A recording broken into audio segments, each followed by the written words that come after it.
Returning and rebuilding, laws, walls, and identity. There comes a moment after collapse when survival is no longer the question, identity is.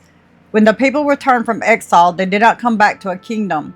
There was no king waiting on the throne, no empire restored to its former strength. What they found instead were ruins, broken walls, burned homes, and memories scattered like ash.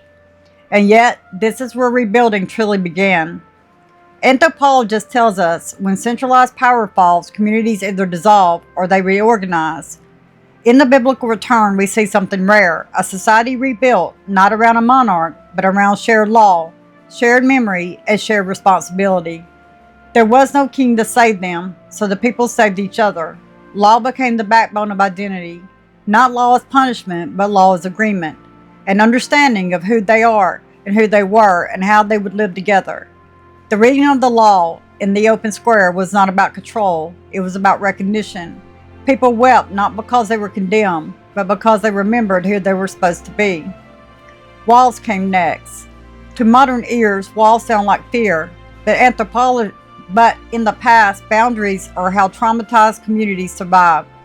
A wall is not always about keeping others out, it is about protecting what is fragile inside. After exile, the people were vulnerable.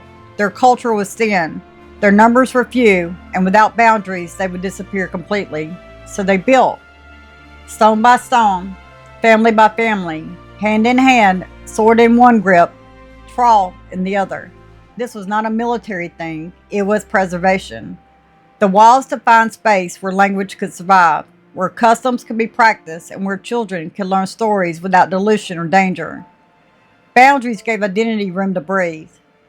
And notice this, rebuilding did not begin with palaces, it began with homes, with neighborhoods, and with shared labor. Leadership comes from organizers, scribes, and elders, not conquerors. Community replaced monarchy. Power flowed upward from the people, not downward from the throne. This marks a profound shift. When identity is no longer guaranteed by a king, it must be carried by the people themselves. Everyone becomes a keeper of culture. Everyone becomes responsible for memory. This is why the rebuilding was slow. Fast rebuilding favors empire. Slow rebuilding favors survival. Walls were not just physical. Boundaries formed around marriage, worship, and communal life. These lines were not about superiority. They were about continuity. Trauma teaches a people that they cannot afford to lose again. Critics called this exclusion. Survivors call it wisdom. Because without limits, assimilation would finish what exile began. The return teaches us something timeless. Freedom without structure leads to disappearance. Identity without boundaries dissolves. And yet these walls were never meant to last forever. They were scaffolding, not prisons. Strong enough to protect and flexible enough to change. The danger comes not from boundaries, but from forgetting why they were built. When walls exist only to exclude, they rot. When laws exist only to control, it hardens. But when both exist to protect identity, they serve life. What do we build after collapse? Do we rush back to strongmen and crowns? Or do we invest in community, shared values, and mutual responsibility?